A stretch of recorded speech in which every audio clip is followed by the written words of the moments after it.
No início de tudo havia Eru, o único, que em Arda é chamado de Ilúvatar. Ele criou primeiro os Ainur, os sagrados, formados a partir de seu pensamento. Eles lhe faziam companhia antes que qualquer outra coisa existisse, e Ilúvatar lhes falava, apresentando-lhes grandes temas musicais. Os Ainur cantavam diante dele, e Ilúvatar se alegrava. Durante muito tempo, cada um cantava sozinho, ou apenas alguns uniam as vozes, enquanto os outros escutavam.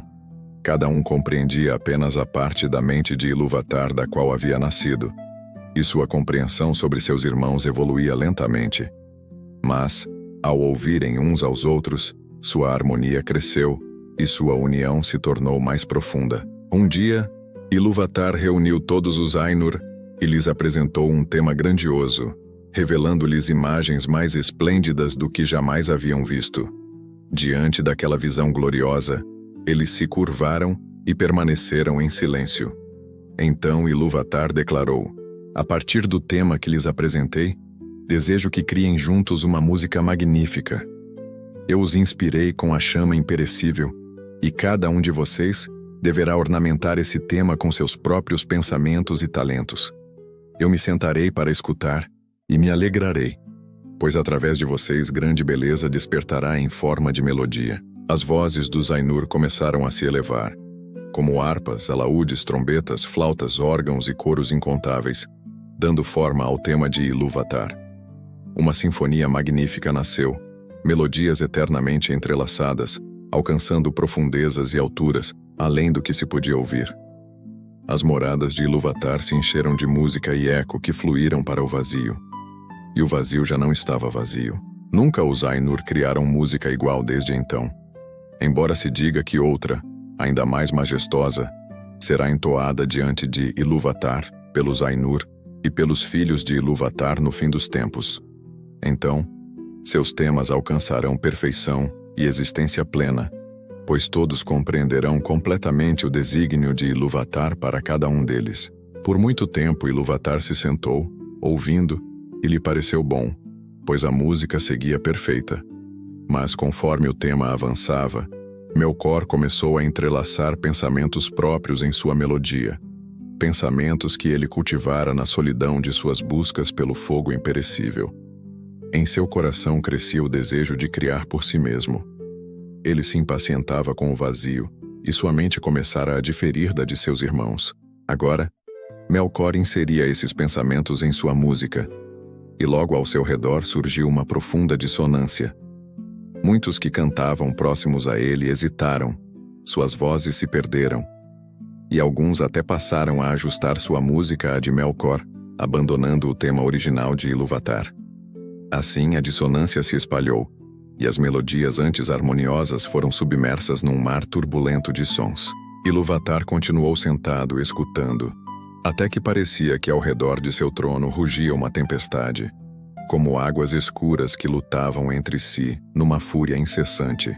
Quando o tumulto se intensificou, Ilúvatar se ergueu. Os Ainur perceberam que ele sorria.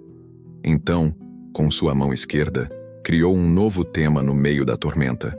Ele era semelhante ao primeiro, mas trazia uma beleza nova. Contudo, Melkor elevou sua dissonância para enfrentá-lo. Novamente as melodias guerreiros chocaram-se num turbilhão violento, até que muitos Ainur silenciaram, consternados. Então Ilúvatar levantou-se outra vez, e sua expressão tornou-se severa. Com a mão direita, fez soar um terceiro tema, diferente de todos. De início suave e terno, como murmúrio delicado de sons gentis, mas impossível de ser dominado, ele crescia em força e profundidade. E assim duas músicas se desenrolavam diante do trono de Ilúvatar.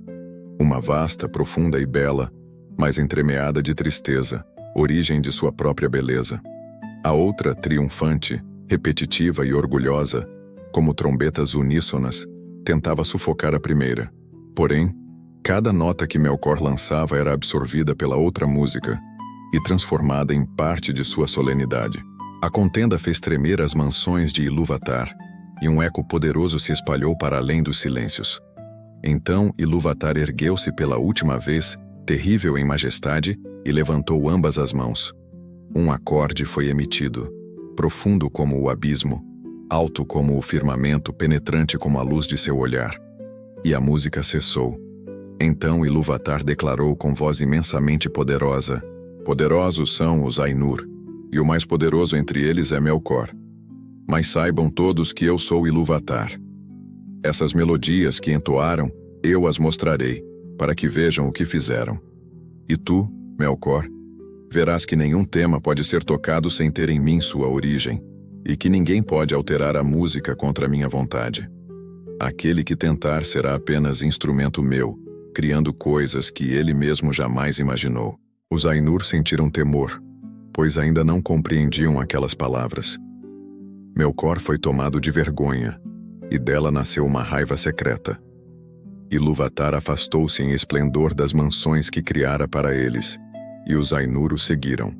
Entretanto, quando eles entraram no vazio, Ilúvatar lhes disse: Contemplem sua música. E lhes mostrou uma visão, dando-lhes uma imagem, onde antes havia somente o som. E eles viram um novo mundo tomar-se visível aos seus olhos. E ele formava um globo no meio do vazio, e se mantinha ali, mas não pertencia ao vazio, e enquanto contemplavam perplexos, esse mundo começou a desenrolar sua história, e a eles parecia que o mundo tinha vida e crescia. E depois que os Ainur haviam olhado por algum tempo, calados, Ilúvatar voltou a dizer: Contemplem sua música. Este é seu repertório. Cada um de vocês encontrará aí, em meio à imagem que lhes apresento, tudo aquilo que pode parecer que ele próprio inventou ou acrescentou.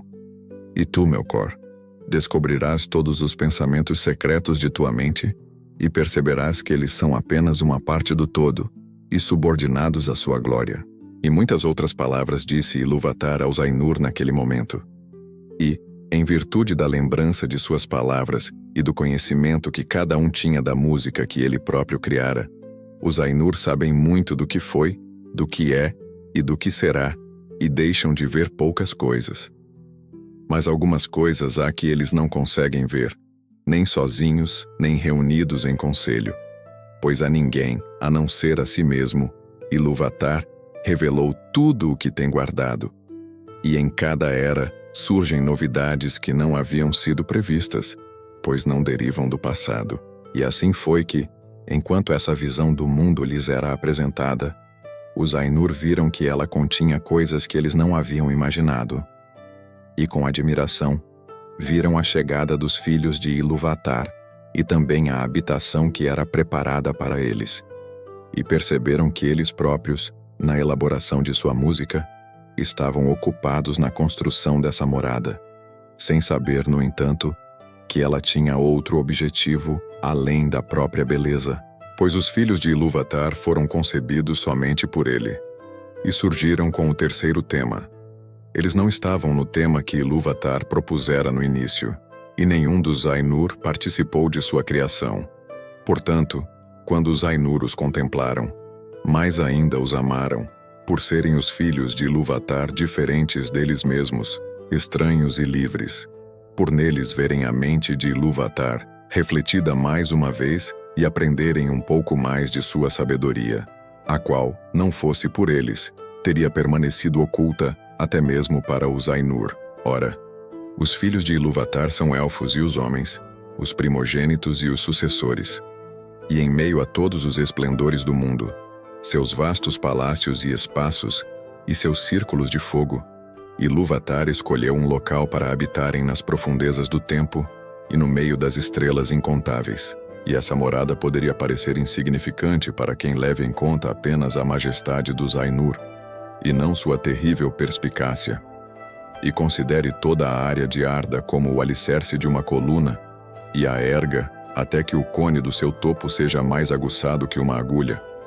Ou contemple somente a vastidão incomensurável do mundo, que os Ainur ainda estão moldando, não a precisão detalhada com que moldam todas as coisas que ali existem. Mas quando os Ainur contemplaram essa morada numa visão, e viram os filhos de Ilúvatar surgirem dentro dela, muitos dos mais poderosos dentre eles concentraram todo o seu pensamento e seu desejo nesse lugar. e desses, Melkor era o chefe, exatamente como no início ele fora o mais poderoso dos Ainur que haviam participado da música, e ele fingia, a princípio até para si, que desejava ir até lá e ordenar tudo pelo bem dos filhos de Ilúvatar, controlando o turbilhão de calor e frio que o atravessava. No fundo, porém, desejava submeter à sua vontade tanto elfos quanto homens, por invejar-lhes os dons que Ilúvatar prometera conceder-lhes. E Melkor desejava ter seus próprios súditos e criados, ser chamado de Senhor e ter comando sobre a vontade de outros. Já os outros Ainur contemplaram essa habitação instalada nos vastos espaços do universo, que os elfos chamam de Arda, a Terra, e seus corações se alegraram com a luz, e seus olhos, enxergando muitas cores, se encheram de contentamento. Porém, o bramido do oceano lhes trouxe muita inquietação. E observaram os ventos e o ar, e as matérias das quais Arda era feita, de ferro, pedra, prata, ouro e muitas substâncias. Mas de todas era a água a que mais enalteciam. E dizem os Eldar que na água ainda vive o eco da música dos Ainur, mais do que em qualquer outra substância existente na terra. E muitos dos filhos de Ilúvatar escutam, ainda insaciados, as vozes do oceano, sem contudo saber por que o fazem. Ora, foi para a água que aquele Ainu que os elfos chamam de Ulmo voltou seu pensamento, e de todos foi ele quem recebeu de Ilúvatar noções mais profundas de música. Já sobre os ares e os ventos, mais havia refletido Manwë, o mais nobre dos Ainur. Sobre a textura da terra havia pensado Aulë, a quem Ilúvatar concedera talentos e conhecimentos pouco inferiores aos de Melkor. Mas a alegria e o prazer de Aulë estão no ato de fazer e no resultado desse ato, não na posse nem em sua própria capacidade. Motivo pelo qual ele dá e não acumula, é livre de preocupações e sempre se interessa por alguma nova obra. E Ilúvatar falou a Ulmo e disse: Não vês como aqui neste pequeno reino, nas profundezas do tempo, Melkor atacou tua província? Ele ocupou o pensamento com um frio severo e implacável, mas não destruiu a beleza de tuas fontes, nem de teus lagos cristalinos. Contempla a neve e o belo trabalho da geada. Melkor criou calores e fogo sem limites, e não conseguiu secar teu desejo, nem sufocar de todo a música dos mares. Admira então a altura e a glória das nuvens e das névoas em permanente mutação, e ouve a chuva a cair sobre a terra. E nessas nuvens, tu és levado mais para perto de Manwë, teu amigo, a quem amas. Respondeu então Ulmo: Na verdade, a água tornou-se agora mais bela do que meu coração imaginava. Meu pensamento secreto não havia concebido